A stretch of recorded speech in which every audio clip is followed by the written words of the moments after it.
باللہ السمیع العلیم العظیم الحفیظ بوجہ الکریم وسلطانہ القدیم من الرجس الخبیث المخبث الشیطان اللعین الرجیم وقبیلہ ونفخہ ونفثہ وہمزہ بسم اللہ الرحمن الرحیم۔ تمام نبیوں کے سردار حضرت محمد صلی اللہ علیہ وآلہ وسلم اور تمام مذاہب کے سردار دین اسلام کے پیروکاروں، سلام علیکم طبتم، رحمتیں اور برکتیں، صلاۃ و سلام سرکار کی ذات پر اور دنیا کے عظیم ماں باپ، حضور کے ماں باپ حضرت آمینہ اور حضرت عبداللہ۔ آج کی گفتگو جو ہے وہ 33ویں مرحلے میں داخل ہو گئی۔ حضرت رحمت میں ربی حضرت امام مالک رحمۃ اللہ علیہ کے بارے میں گفتگو ہے۔ دوسرے امام ہیں یہ، فقہ کے اندر بہت بڑا مقام ہے ان کا۔ آئیے گفتگو شروع کرتے ہیں۔ نام سے پہلے آپ کا نام جو ہے مالک بن انس، نون کے اوپر زبر پڑھیں گے، بن مالک بن ابی عامر بن عمر بن حارث بن غیمان بن خثیل ہے، مدنی یمنی اصبحی۔ آپ کے والد گرامی کا نام جو ہے وہ انس ہے۔ یہ معذور تھے پاؤں سے، لیکن اللہ تعالیٰ نے ان کو مہارت دی تھی کہ یہ تیر بنا لیتے تھے لوہے سے۔ وہ جو تیر کام آتے تھے جنگ میں آتے وہ تیر بنایا کرتے تھے، تو اس سے ہی گزر بسر جو ہے وہ آپ کی ہوتی تھی۔ والدہ کا نام جو ہے وہ عالیہ یا غالیہ ہے، لیکن مجھے عالیہ جو ہے نا وہ لگتا ہے اس لیے کہ بعض اوقات نقطہ جو ہے وہ ہو جاتا ہے اوپر نیچے۔ عالیہ جو ہے یہ ازدیہ قبیلہ سے تھی، ازد جو قبیلہ ہے، عالیہ ازدیہ کہا جاتا تھا۔ ولادت جو ہے امام مالک رحمۃ اللہ علیہ کی تذکرۃ الحفاظ میں ہے کہ آپ 93 ہجری میں پیدا ہوئے مدینہ المنورہ کے اندر، اور آپ کا وصال بھی جو ہے وہ مدینہ المنورہ میں ہی ہوا 180 ہجری کے اندر۔ ٹوٹل آپ نے 87 بہاریں جو ہیں وہ دیکھی، تو زمین پر 87 سال 87 ایئرز آپ جو ہیں وہ رہے۔ کسی نے خوب کہا ہے، فخر الائمۃ مالک نعم الامام السالک مولدہ نجم ہدا وفاتہ فاز مالک۔ کہتے ہیں کہ نجم 93 اس سے ان کی تاریخ پیدائش، اور فاز مالک 180 اس سے ان کی تاریخ وصال جو ہے وہ نکالی گئی۔ آپ کے نام کے ساتھ مدنی جو ہے، حضرت عمر رضی اللہ تعالیٰ عنہ کے بعد اگر کوئی مدنی ہے نا، سچا مدنی، تو امام مالک ہے۔ حقیقی طور پر آپ مدنی ہیں، مدینے کی ہر چیز سے آپ کو محبت۔ حضرت عمر رضی اللہ تعالیٰ عنہ سے تو بڑی محبت کرتے تھے۔ کیوں؟ حضرت عمر رضی اللہ تعالیٰ عنہ کی یہ آرزو تھی کہ میں مروں تو مدینے میں مروں، یہ آپ کی آرزو تھی۔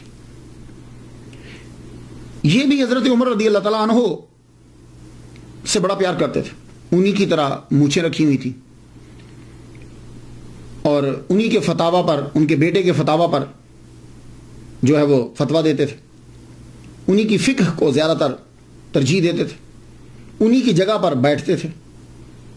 تو اگر آپ مدنی کسی کو کہیں گے، صحیح طور پر مدنی اگر ہے کوئی، تو امام مالک رحمۃ اللہ علیہ۔ آپ کے اساتذہ زیادہ تر مدنی، آپ نے مدینہ کے استادوں سے، اساتذہ سے زیادہ تر جو ہے وہ سیکھا۔ آپ نے رہائش اختیار کی تو مدینہ میں، حالانکہ بارہا آپ کو خلفاء نے بلایا کہ بغداد آ جاؤ، اس جگہ پہ آ جاؤ جہاں جاتے، لیکن آپ نے مدینہ نہیں چھوڑا، تو رہائش اختیار کی مدینہ میں۔ آپ کو مدینہ سے اتنا پیار تھا کہ نئی درسگاہ نہیں کھولی۔ ہوتا ہے نا آدمی مشہور جب ہوتا ہے تو کہیں جا کر اور درسگاہ کھولتا ہے۔ آپ کو مدینہ سے اتنا پیار تھا کہ آپ نے مسجد نبوی کے اندر ہی سرکار کے روضہ اطہر کے سامنے ہی جو ہے وہ درسگاہ بنا لی، وہیں آپ بیٹھ کر پڑھایا کرتے تھے۔ مدینہ سے اتنا پیار تھا، کوئی مسئلہ آپ کو قرآن یا حدیث سے نہیں ملتا تو مدنی فقہا کے مسئلے کو ترجیح دیتے۔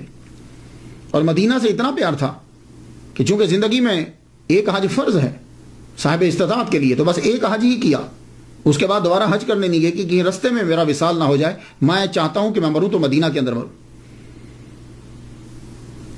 اور آپ کے پاس زبردست گھوڑے ہوتے تھے، خلفاء کی طرف سے آتے تھے، دوستوں کی طرف سے آتے تھے۔ آپ کا استبل میں شاندار گھوڑے ہوتے تھے، لیکن حرم مدینہ کے اندر وہ جو حدود ہوتی ہے نا، اس مدینہ کا حرم جو ہے، مدینہ کی جو حدود ہے، مدینہ سے میں پورا شہر نہیں، وہ جو حرم کی جو حدود ہوتی ہے، آپ اس کے میں کبھی بھی گھوڑے پر، میول پر، کبھی ڈنکی، کسی بھی گدھے پہ یا کسی کوئی بھی یعنی سواری کسی قسم کی تھی، آپ سوار نہیں ہوتے تھے. اور میں نے تو یہاں تک سنا ہے کہ آپ در و دیوار کے ساتھ لگ کر چلتے تھے کہ شاید اس دیوار کو حضور کا ہاتھ لگا ہو تو آپ بعض اوقات چومنے لگ جاتے تھے. اور جب تک آپ کے اندر طاقت تھی آپ حرم مدینہ کے اندر رفع حاجت نہیں کرتے تھے، اس حرم کی حد سے نکل کر پھر جا کے کرتے تھے جب تک آپ تندرست رہے. تو مدنی جو ہیں وہی ہے. آج کے دور کے اندر بھی میں جھلک دیکھتا ہوں یہ لفظ مدینہ کا استعمال جو آج کے دور کے اندر ہوا، یہ امیر دعوت اسلامی مولانا الیاس قادری مدث ذی العلی، ان کی ہر چیز کے اندر جو ہے وہ میں لفظ مدینہ کا استعمال دیکھتا ہوں. کسی کو بلانا ہو تو اوے نہیں کہتے، مدینہ. اور اگر لڑکا ہے کوئی تو نام تو ہے لیکن کہ مدنی منا تلاوت کرے گا. چینل ہے تو مدنی چینل. اور اگر کسی کو چپ کرانا ہے تو یہ نہیں کہیں گے چپ کرو بھائی کفل مدینہ لگاؤ. مدنی بہاریں، مدنی پھول، جو سائے ہیں اس پہ لکھا جاتا ہے مدنی پھول ہی. اور جب لوگ جا رہے ہوں تو کہتے ہیں مدنی قافلہ جا رہا ہے. اور عالمی مدنی مرکز سے رابطہ کریں. باب المدینہ، مکتبۃ المدینہ، غم مدینہ، مدنی عملہ سے درخواست ہے، یعنی جو کام کر رہے ہیں لوگ. مدنی علاج، کوئی بیماری ہوگی تو جاؤ علاج کرو، مدنی علاج کرو. ایون کہ امیر دعوت اسلامی ریاض قادری صاحب جب مدینہ شریف میں جاتے ہیں تو ان کے ہاتھ میں جو ہے وہ ایک باٹل ہوتی ہے. وہ کیا کرتے ہیں کہ جو ہی حرم شروع ہوتا ہے تو اس باٹل سے وہ اپنے پاؤں دھو لیتے ہیں، جوتا اتار دیتے ہیں، ننگے پاؤں جو ہیں وہ وہاں پھرتے رہتے. تو مجھے تو ایک صاحب نے بتایا تھا کہ جب یہ مدینہ کی جو خاک ہوتی ہے نا، جو حضور صلی اللہ علیہ وآلہ وسلم کی جو بڑی متبرک ہے، اسے پکڑ کر یوں آنکھوں کے اوپر جو ہے وہ لگاتے رہتے. ایون کہ اگر آپ الیاس قادری صاحب مدث ذی العلی امیر دعوت اسلامی، ان کے جو سگنیچر ہیں، دستخط جو ہیں، آپ دستخط دیکھیں گے تو اس کے اندر بھی مدینہ لکھا ہوا ہوتا ہے. تو ایک بات یاد رکھیے گا، یہ جو لوگ عروج پہ پہنچتے ہیں نا، یہ مدینہ کی خاک کی وجہ سے پہنچتے ہیں. میرا تو آپ لوگوں کو تو مجھے معلوم نہیں ہے، لیکن میرا یہ ہے کہ دو چیزیں بیس ہیں، توحید اور عشق مصطفیٰ. میں تو یہ دیکھتا ہوں بس، توحید اور عشق مصطفیٰ. اب اس کا مطلب یہ نہیں ہے اب جس کو عشق ہوگا وہ حضور کا کلمہ بھی پڑھے گا اور حضور کی تابع فرمانی بھی کرے گا. یہ بات یاد رکھیے گا. اب یہ نہیں کہ جس کو عشق ہو تو داڑھی کٹائی ہوئی اس نے اور وہ چرس پی رہا ہے، نماز میں، ایسا نہیں ہوتا. وہ عشق ہے ہی نہیں ہے. توحید اور عشق مصطفیٰ جس میں نظر آتا ہے ہم اس کے در کے سگ ہیں. یہ بات یاد رکھیے گا. تو اس لیے یہ جن لوگوں کو بھی اللہ تعالیٰ نے مرتبہ دیا ہے وہ مرتبہ مدینہ کی وجہ سے. مجھے ایک صاحب بتا رہے تھے کہ ڈاکٹر طاہر القادری صاحب مدینے کی گلیوں کے اندر گھومتے رہتے ہیں. ایک دفعہ تو کسی نے ان کا پاسپورٹ پکڑ لیا. وہ کہہ رہے بھائی یہ مدینے کی گلیوں میں کیوں گھوم رہے ہیں؟ اور ایسے ایسے بھی لوگ ہیں کہ وہاں جا کر بھیس بدل کر کام کرتے رہتے ہیں، وہاں کے وضو خانے کو صاف کرتے رہتے ہیں. اللہ تعالیٰ ایسے عزت نہیں دیتا. اس لیے آپ لوگ دیکھو تصوف کے اندر یہ ہے توحید اور عشق مصطفیٰ.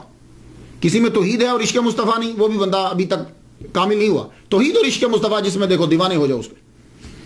تو امام مالک حقیقی مدنی، جیے تو مدینہ میں، قبر ہوئی تو مدینہ میں، زندگی گزار دی مدینہ میں، مدینہ کے لوگوں کو ترجیح دی، مدینہ مدینہ کر دیا. اور اصبحی، آپ کے نام کے ساتھ اصبحی بھی لگتا ہے. یہ یمن کا ایک قبیلہ ہے.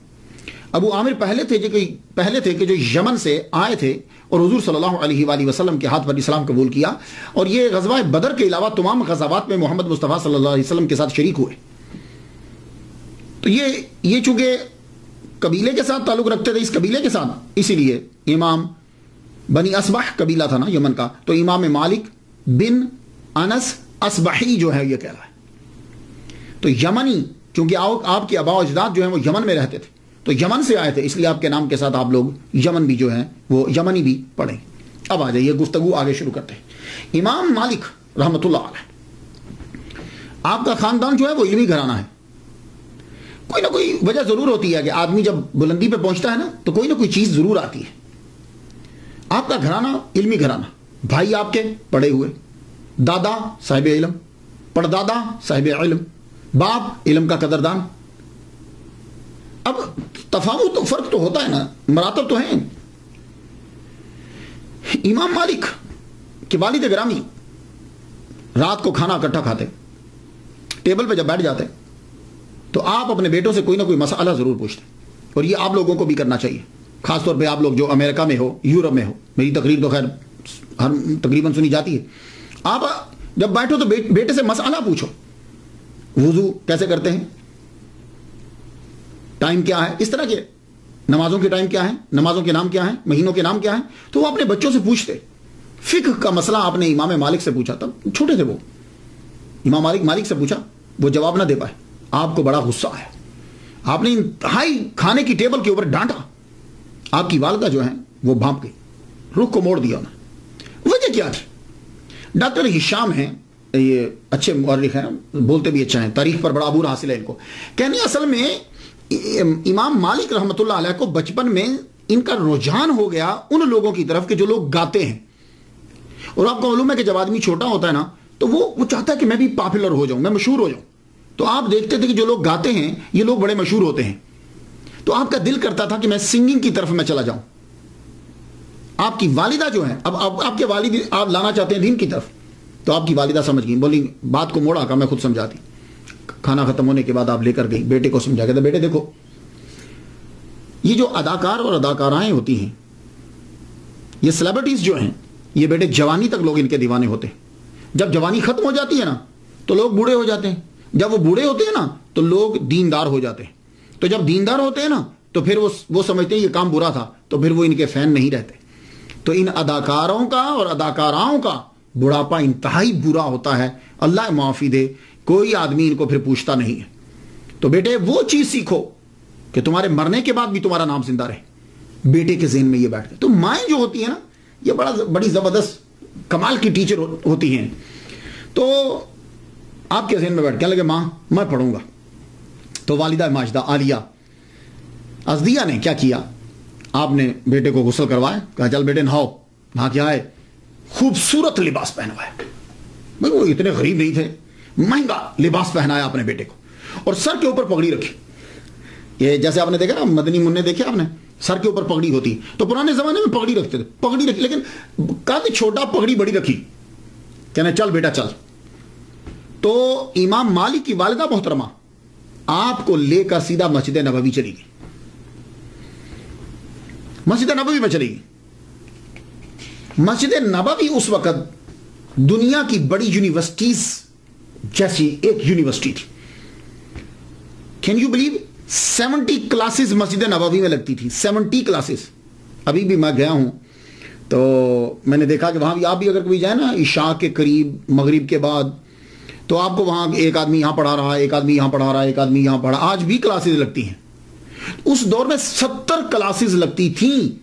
آپ خود سوچئے 70 کلاسز لگی ہوئی ہیں اور مختلف سبجیکٹس جو ہیں وہ پڑھائے جا رہے ہیں. آپ اپنے بیٹے کو لیا, لیتے ہوئے سیدھا گئیں ربیعۃ الرعی رحمۃ اللہ علیہ کے پاس. ان کے پاس جا کے بٹھا دیا اور کہا یہ میرے بیٹے کو آپ پڑھائیے. تو اپنے بیٹے سے کیا کہا, اب یہ جملہ سننے والا دیکھیے, یہ جو اتنی ریسرچ کرتا ہوں اور آپ کی طرف لاتا ہوں, اس میں آپ لوگوں کے لیے 1 2 3 باتیں ضرور ہوتی ہیں اور وہ آپ نے کیچ کرنا ہوتی. اب کیا کہا اپنے بیٹے سے والدہ ماجدہ نے, سن لیجئے, اور آپ بھی یہی کہا کریں بچوں کو. کہا بیٹے ان کا علم سیکھنے سے پہلے ان سے ادب سیکھو.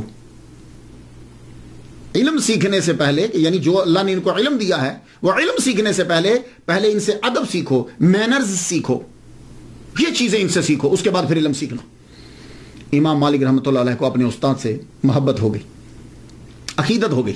ان کی ذرا نظر کمزور تھی, تو آپ ان کو گھر لے کر جاتے, اور جب کلاسز ہوتی تو گھر سے لے کر بھی آتے. اب بینیفٹ یہ ہوا کہ ایک تو عقیدت بڑھ گئی, استاد خاص طور پر ان کو سکھانے لگ گئے, اور کلاسز میں جو سبق ہوتا اسے ایکسٹرا جو ہے امام مالک پڑھتے, اتنا شوق پیدا ہو گیا. اور پھر بعض اوقات امام مالک اپنے استاد کی توجہ حاصل کرنے کے لیے یہ بھی ٹرک کرتے, گھر سے اتنی کھجوریں لے آتے, کھجوریں لا کے باقی اسٹوڈنٹس کو بانٹ دیتے, وہ کھجوروں میں لگ جاتے, آپ استاد سے سبق لیتے رہتے. یہ ایک چیز تھی کہ آپ چاہتے تھے کہ میرے زیادہ سے زیادہ توجہ استاد کی میری جانب ہو جائے. اللہ اکبر جل شان. 7 سال تک آپ نے حضرت ربیعۃ الرائی رحمۃ اللہ علیہ سے علم سیکھا. 7 سال تک. بہت لمبا عرصہ ہوتا ہے. 7 سال بہت لمبا عرصہ. آج کل تو 7 سال میں بندہ علامہ بن جاتا ہے. 7 سال بہت عرصہ ہوتا ہے. تب بھی ایک ہی استاد کے پاس. ایک دفعہ آپ کی سسٹر نے ابا سے کہہ دیا ابا بہت ٹائم لگا رہے ہیں مالک. کہا بیٹے نہیں, وہ حدیث سیکھ رہا ہے, نبی صلی اللہ علیہ وآلہ وسلم کا فرمان سیکھ رہا, اسے سیکھنے دو. 7 سال ان سے سیکھا. ان کے بعد امام مالک کے دوسرے استاد حضرت عبداللہ بن ہرمز رحمۃ اللہ علیہ. میں یہاں ایک بات عرض کرتا جاؤں. یہ عبداللہ ابن ہرمز کون ہے؟ میرے سامعین جو ہیں وہ ریسرچ کریں گے تو خیر ہر چیز حاصل کر سکتے ہیں, لیکن عام طور پر یہ کون ہیں؟ یہ غلام ہیں. کن کے غلام ہیں؟ حضرت ابو ہریرہ رضی اللہ تعالیٰ عنہ کے غلام ہیں یہ. اب یہاں ایک نقطہ عرض کر جاؤں کیونکہ کچھ ٹاپکس ایسے ہوتے ہیں پتہ نہیں کب بناؤں گا کب بولوں گا, لیکن ایک بات آپ کو دیتا جاؤں. آج کل یہ مشہور کیا جاتا ہے کہ اسلام جو ہے یہ غلامی کو عروج دیتا ہے, اور ہم لوگوں نے غلامی کو ختم کیا ہے. صرف لفظی غلامی کو ختم کیا ہے, مانوی تو جاری ہے. مانوی تو آج بھی غلامی جاری ہے. تو صحابہ کرام کیا کرتے تھے؟ وہ غلام لیتے تھے, اڈاپٹ کرتے تھے بچوں کو, یا اپنے غلام کے بچے کو اڈاپٹ کر لیتے تھے یا غلام اڈاپٹ کر لیتے تھے, پھر اس کو وہ سارا علم سکھاتے تھے.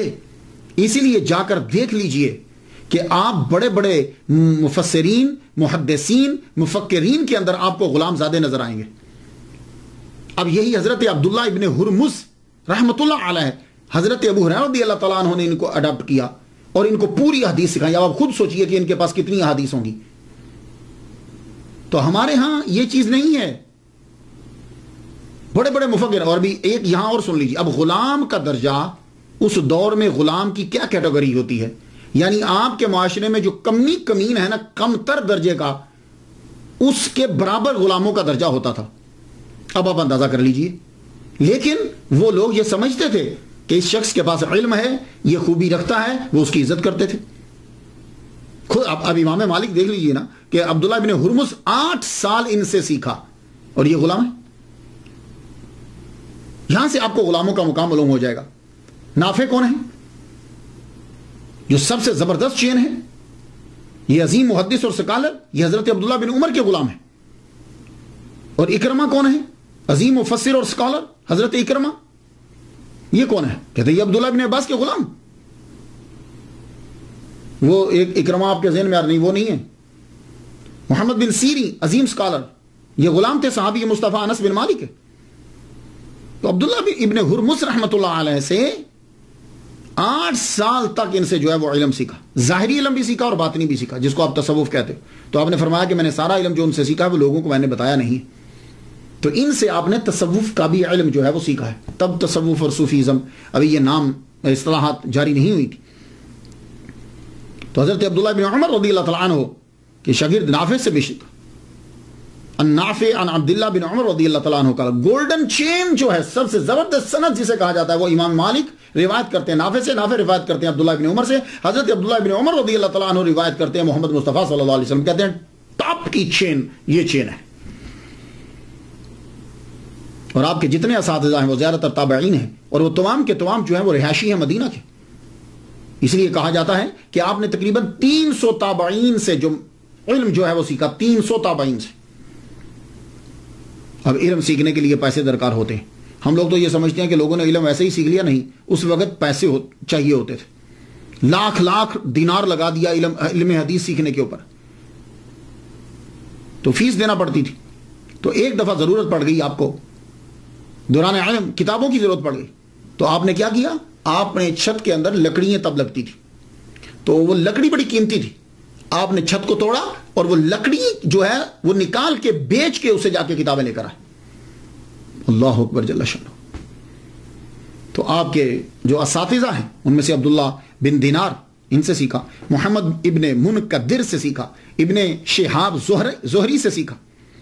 یہ ابن شہاب جو ہیں اللہ اکبر جل شانہ, یہ بھی ان کے استاد ہیں. زبردست فقہ کا تو ان کے پاس ایک ذخیرہ تھا. اور جو بھی شاگرد ان کے پاس سیکھنے کے لیے آتے, اور امام مالک رحمۃ اللہ علیہ جب جاتے تو یہ کہتے تھے نوٹ بک لے کر آیا کرو, سلیٹس لے کر آیا کرو. تو آپ لے کر جاتے, اس کے اوپر بھی لکھتے. کہتے لکھنا بہتر ہوتا ہے, لکھ لیا کرو, لیکن یہ نہیں ہے کہ اب تم صرف لکھنے پر ہی کرو, ایجاد بھی کرو. اس لیے جب امام مالک ان سے پڑھتے ابن شہاب سے تو جب وہ لکھ چکتے تو اس کے بعد کہتے آپ زبانی سناؤ، تو پھر آپ ان سے زبانی سنا کرتے تھے۔ اللہ تعالیٰ نے امام مالک رحمۃ اللہ علیہ کو اتنا حافظہ عطا فرمایا تھا، 1,00,000 احادیث مبارکہ جو ہے وہ آپ کو لاکھوں حدیثیں یاد تھی، لاکھوں حدیثیں جو آپ نے یاد کی۔ 17 سال کی عمر تک آپ نے لاکھوں حدیثیں جو ہیں وہ یاد کری۔ آپ کے اساتذہ میں سے ایک استاد جو ہیں وہ حضرت امام جعفر صادق رحمۃ اللہ علیہ بھی ہیں، آپ نے ان سے بھی علم سیکھا۔ اور آپ کی شورا آفاق جو کتاب ہے موطا امام مالک کے اندر 9 احادیث مبارکہ جو ہیں وہ آپ نے امام جعفر صادق سے لی ہوئی۔ علامہ جلال الدین السیوطی رحمۃ اللہ علیہ آپ کہتے ہیں کہ 95 اساتذہ جو ہیں شیوخ جو بڑے تھے وہ آپ نے گنوا دیے جن سے آپ نے پڑھا۔ اور امام زرقانی رحمۃ اللہ علیہ نے یہ کہا کہ ٹوٹل آپ کے 900 اساتذہ تھے، 900، جن میں سے 300 صرف تابعین ہیں۔ اللہ اکبر جل شان۔ 21 سال کی عمر تک آپ نے جو سیکھنا تھا آپ نے سیکھ لیا۔ 21 سال کی عمر میں آپ فارغ ہوئے، فارغ ہونے کے بعد اب آپ مسجد نبوی کے اندر جو ہے وہ آپ پڑھانے لگے۔ تو آپ کیا سمجھتے ہیں کہ کوئی بھی آدمی آتا تھا تو مسجد نبوی میں پڑھانے لگ جاتا تھا؟ نہیں، 70 کلاسز ہیں تو کم از کم 70 استاد تو ہوں گے اندر بھائی، ہر کلاس کا ایک استاد، تو 70 تو ہوں گی کلاسیں۔ تو کیا امام مالک اٹھے اور جا کر پڑھانے لگ گئے اور مشہور ہو گئے؟ نہیں، آپ فرماتے ہیں کہ جب میں فارغ ہو کر جب میں نے تحصیل علم کر لیا تو 70 جید محدثین نے پہلے میرا امتحان لیا تو ابو مصعب کہتے ہیں، یہ شاگرد ہیں کہتے ہیں کہ خود استاد نے مجھے فرمایا، کہنے لگے 70 جید محدثین نے میرا امتحان لیا، اور جب انہوں نے سمجھا کہ میں فتویٰ دینے کے قابل ہو گیا تو مجھے اجازت دے دی۔ پھر اس کے بعد جو ہے وہ آپ نے شروع کیا پڑھانا مسجد نبوی کے اندر محمد مصطفیٰ صلی اللہ علیہ وآلہ وسلم کی۔ آہستہ آہستہ آپ کا حلقہ جو ہے وہ بڑھنے لگا۔ آپ نے اپنی رہائش حضرت عبداللہ ابن مسعود رضی اللہ تعالیٰ عنہ کے گھر میں رکھی، وہاں رہنے لگے آپ۔ تو آپ نے وہ مکان مول نہیں لیا، رینٹ پہ لیا۔ خود تو عبداللہ بن مسعود رضی اللہ تعالیٰ تو کوفہ چلے گئے تھے، موو ہو گئے تھے، تو ان کے گھر کے اندر رہائش اختیار کی، رینٹ پہ ان کے رشتہ داروں کو کرایہ دیتے تھے، گھر بیٹھ ہوا ہے۔ مسجد نبوی کے اندر آپ نے اپنی جگہ وہ بنائی کہ جہاں حضرت عمر رضی اللہ تعالیٰ عنہ بیٹھ کر پڑھایا کرتے تھے، اور حضرت عمر رضی اللہ تعالیٰ عنہ نے اس جگہ کو اختیار کیا تھا، وہاں محمد مصطفیٰ صلی اللہ علیہ وسلم بیٹھ کر پڑھایا کرتے تھے۔ سبحان اللہ، اس جگہ پہ آپ بیٹھتے، خاص جگہ بنائی گئی لیکن اسی جگہ کے اوپر وہاں آپ پڑھاتے۔ آپ جب پڑھانے لگے تو آپ کے فتویٰ جو آپ فتاویٰ دیتے تھے تو آپ کے فتاویٰ مشتمل ہوتے تھے مدینہ کے فقہا پر، یعنی حضرت عائشہ صدیقہ رضی اللہ تعالیٰ عنہ، حضرت عمر رضی اللہ تعالیٰ عنہ، حضرت عبداللہ ابن عمر رضی اللہ تعالیٰ عنہ، حضرت سعید ابن مسیب رحمۃ اللہ علیہ، یہ تابعی ہیں۔ تو ان کے فتاویٰ کے اوپر جو ہے وہ آپ جو ان سے سیکھا آپ نے وہ دیتے، یعنی مطلب کہ جو ان کا علم آپ تک پہنچا، اور آپ کا طریقہ یہ رہا۔ جمعہ کے دن، جس کو جمعہ بولتے ہیں، یہ جمعہ لفظ ہے قرآن مجید میں، جمعہ کے دن آپ اپنے جتنے طلباء آپ کے ہوتے آپ ان کو خاص طور پر کھانا پکاتے ان کے لیے، اور عام لوگوں کو بھی دعوت ہوتی، جو آ جاتا کھا لیتا۔ یہ جمعہ کے دن آپ کا طریقہ تھا۔ اور آپ کی جو کلاسز تھی اس کے اندر 2 طرح کے شاگرد ہوتے تھے، ایک تو مستقل طلباء اور ایک سالانہ طلباء۔ مستقل طلباء جو ہیں آپ کے مشہور طلباء میں سے امام محمد بن حسن شیبانی حنفی، جو امام اعظم رحمہ اللہ کے شاگرد ہیں، وہ ان کے بھی شاگرد ہیں، 3 سال انہوں نے ان سے پڑھا ہے۔ لیکن امام محمد بن حسن شیبانی رحمۃ اللہ علیہ حنفی رحمۃ اللہ علیہ کا احسان ہے مالکی مذہب کے اوپر۔ آپ جانتے ہیں وہ کیوں؟ وہ کس طرح کہ امام مالک رحمۃ اللہ علیہ کے دوسرے شاگرد جنہوں نے امام مالک کی فقہ کو افریقہ، سسلی آئلینڈ یہاں جو ہے وہ پھیلایا ہے، بہت مشہور شاگرد ہیں، اسعد ابن الفراد، ان کو پڑھایا ہے۔ استنباط و استخراج کا طریقہ جو ہے، اصول فقہ جو ہیں، وہ امام محمد بن حسن شیبانی رحمۃ اللہ علیہ نے پڑھا ہے۔ یہ اسد ابن الفراد جو ہیں، یہ سسلی کے آئی لینڈ جو ہیں، آئی لینڈ سسلی جو ہے وہاں کے رہنے والے تھے، اور یہ فوج کے چیف بھی رہے، اور جہاد کرتے ہوئے جو ہیں وہ شہید ہو گئے۔ یہ جب پڑھنے کے لیے آئے تو امام مالک رحمۃ اللہ نے جب دیکھا کہ ان کے اندر یہ چیز ہے کہ یہ چاہتے ہیں کہ مجھے جو ہے وہ مسائل نکالنے کا طریقہ ہے، تو آپ نے فرمایا کہ تو اگر یہ چیز پڑھنا چاہتا ہے تو تجھے وہاں کوفہ جانا پڑے گا۔ تو امام محمد بن حسن شیبانی رحمۃ اللہ علیہ جو ہیں، ان کے پاس بھیجا، اور یہ خود بھی شاگرد ہیں امام مالک، اور آپ کے ایک اور مشہور شاگرد ہیں یحییٰ ابن یحییٰ بن کثیر بن واسلاس ابن شملل بن منقایہ۔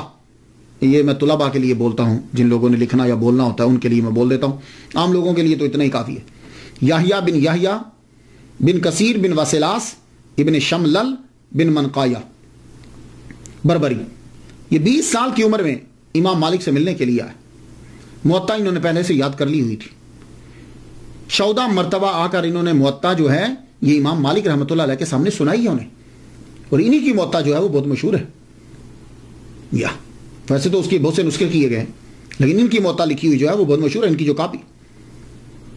انہوں نے 82 سال جو ہے وہ عمر پائی، اور طرز زندگی بالکل حضرت امام مالک جیسا تھا، انہی کی طرح رہن سہن، کپڑے بالکل انہی کی طرح، طرز زندگی انہی کی طرح تھی۔ اور آپ کی جو ہے وہ دربار تک رسائی تھی، اندلس کے اندر ارد گرد میں کوئی جج نہیں لگ سکتا تھا آپ کی پرمیشن کے بغیر، تو آپ قاضی القضات سمجھ لیجیے، تو آپ جج کی اپوائنٹمنٹ آپ کیا کرتے تھے۔ اور دوسرے شاگرد عیسیٰ ابن دینار ہیں، انہوں نے دیار مغرب میں مالکی مذہب کی ترویج کی ہے۔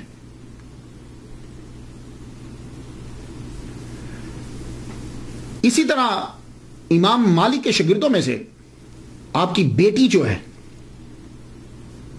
وہ بھی ہے، آپ کی بیٹی فاطمہ، انہوں نے پوری موطا جو تھی وہ اپنے والد گرامی سے زبانی یاد کی ہے۔ آپ کے بیٹوں میں سے تو کوئی خیر ایسا نام نہیں آیا۔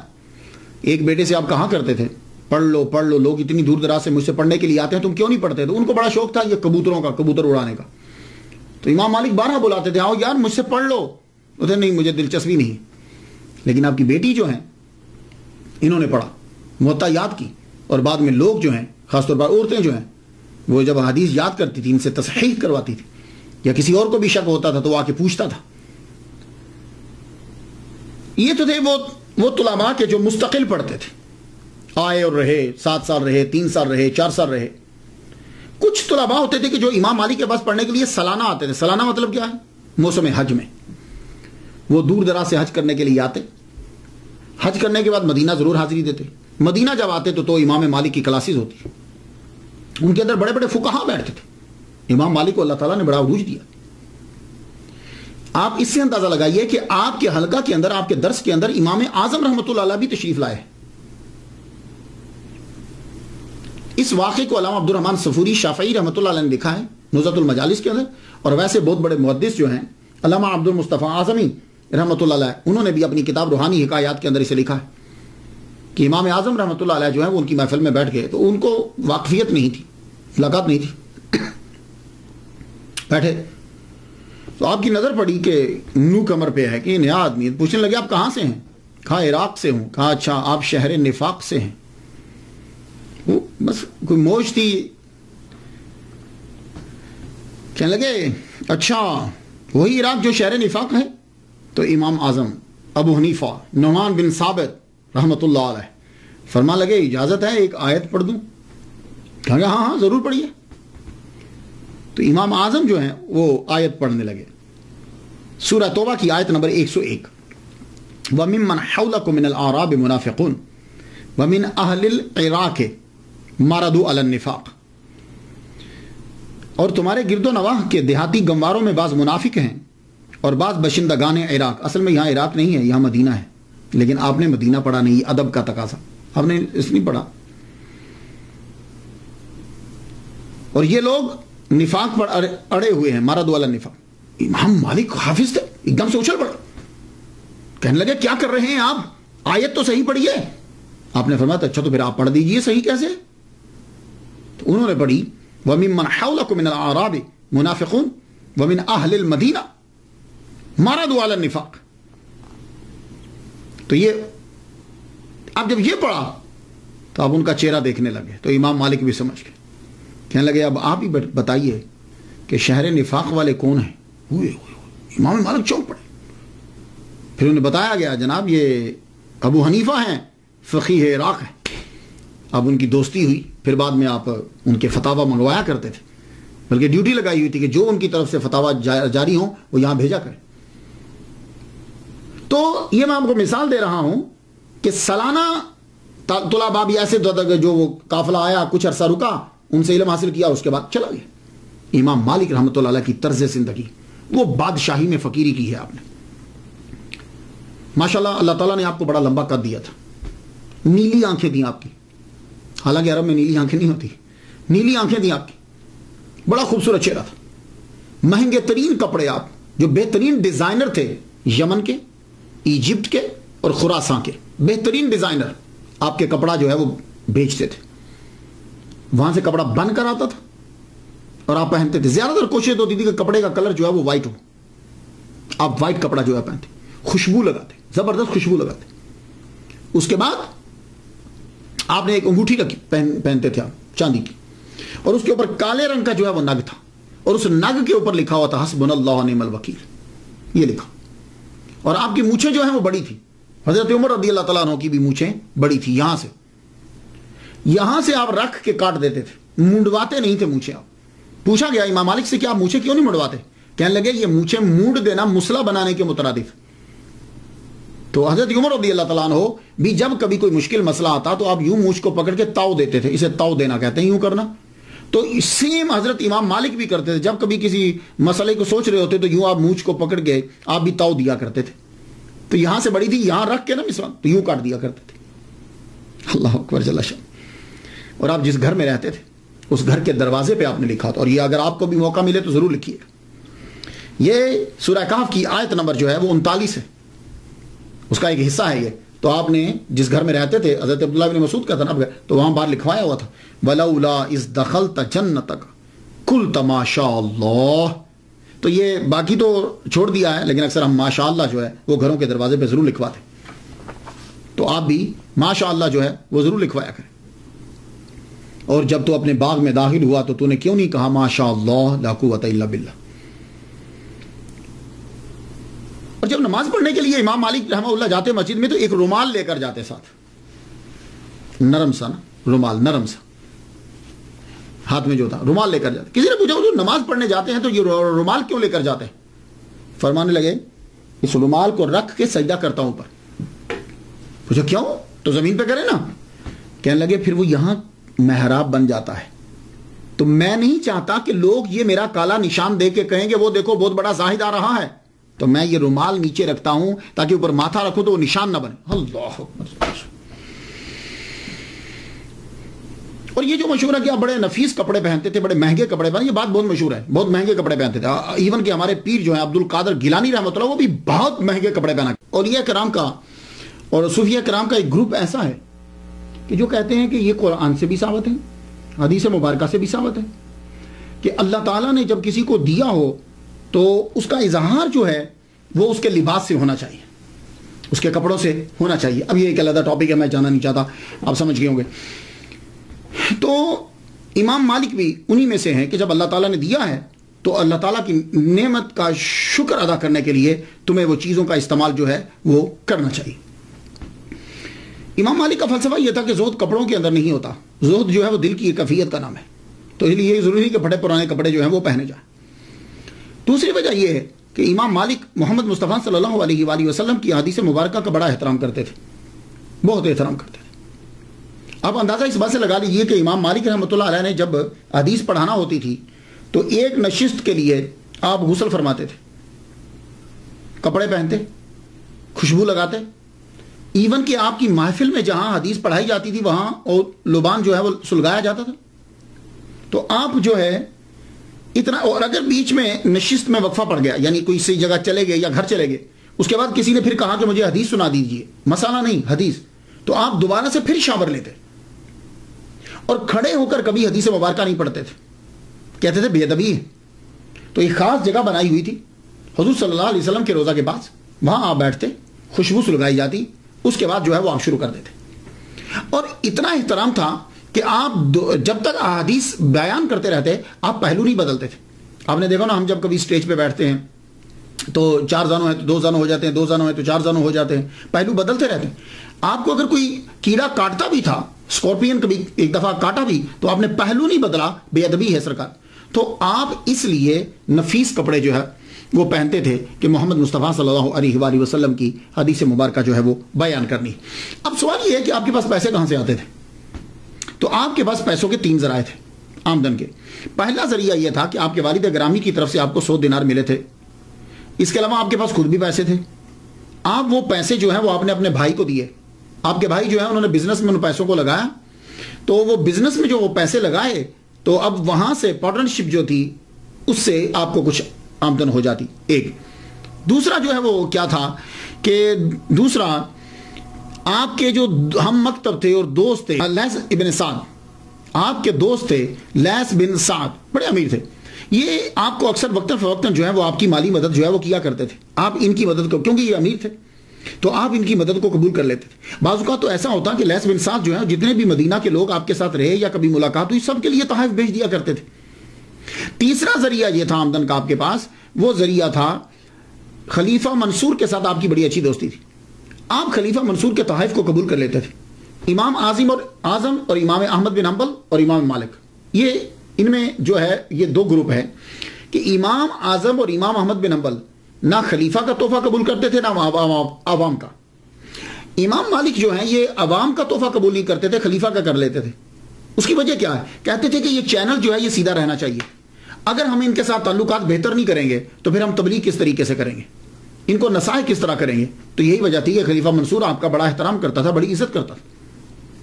اور اس نے چونکہ امام مالک جو ہیں ایٹ اے ٹائم مفتی مدینہ اور مفتی مکہ دونوں تھے، تو اس نے گورنر سے یہ کہہ رکھا تھا کہ جب بھی تم کوئی لا پاس کرو تو سب سے پہلے وہ امام مالک کو دکھا لیا کرو. اگر یہ پاس کر دیں تو لاگو کر دیا کرو، اگر یہ پاس نہ کریں تو لاگو نہیں کرنا. یہی وجہ ہے کہ مکہ اور مدینہ کے دونوں گورنر جو ہیں وہ امام مالک سے ڈرتے تھے. ان کی جرأت نہیں ہوتی تھی کہ وہ ان کے دروازے پہ چلے جائے.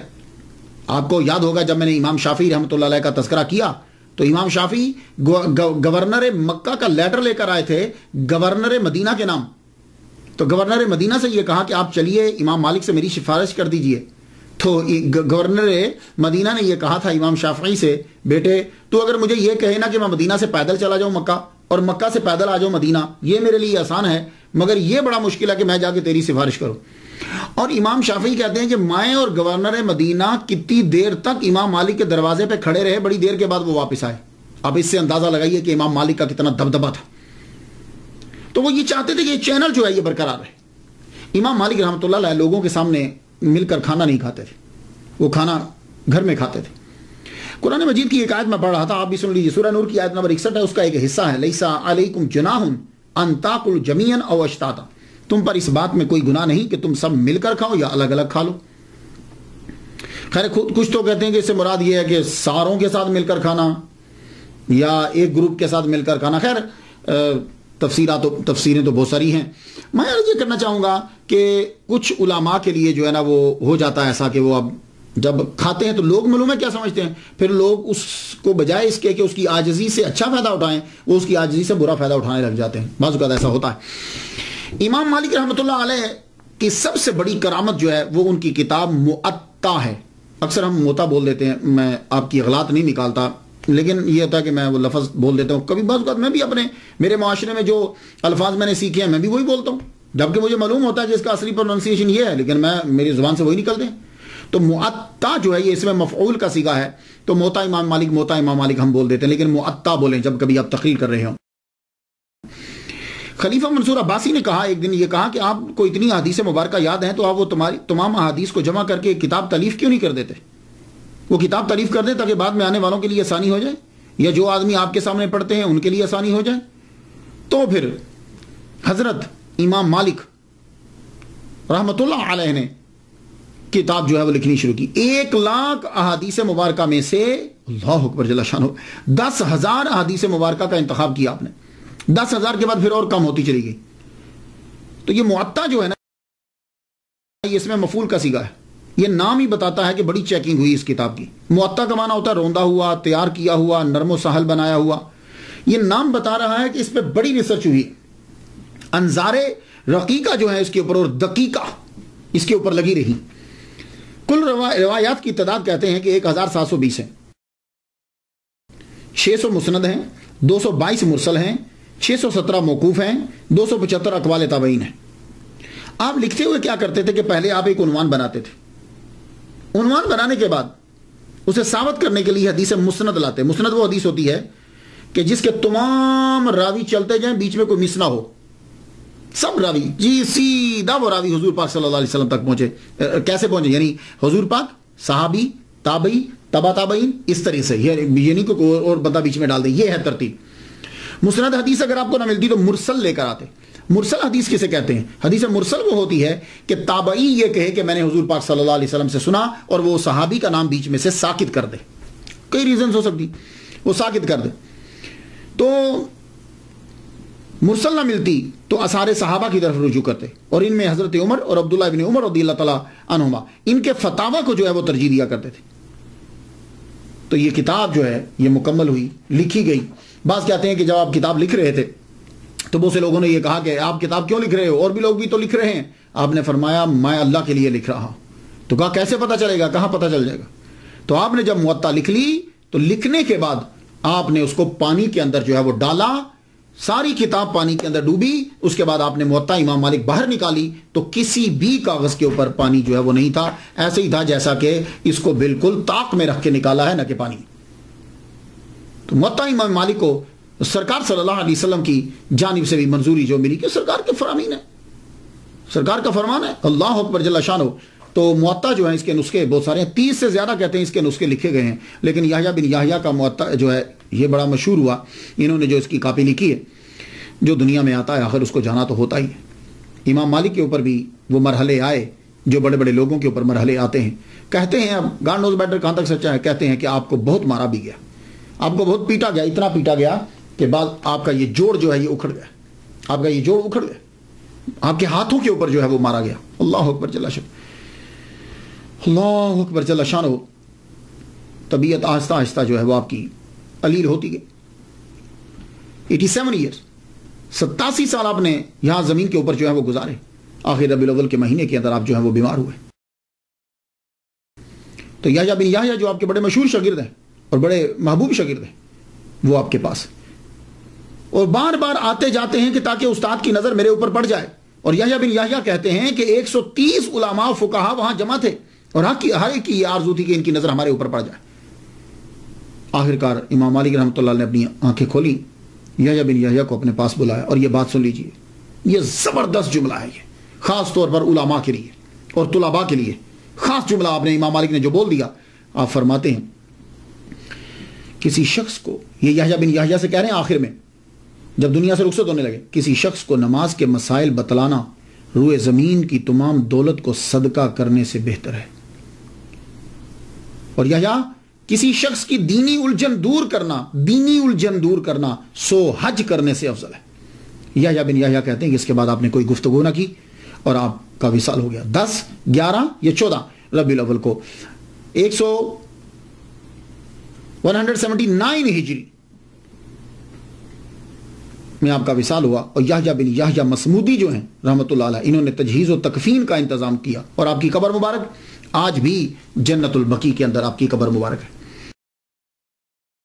تو پہلے آپ کی قبر مبارک کے اوپر گنبد تھا۔ یہ ذرا پکچر دیکھیے گا، اس پکچر کے اندر 7 نمبر ذرا ڈھونڈیے گا۔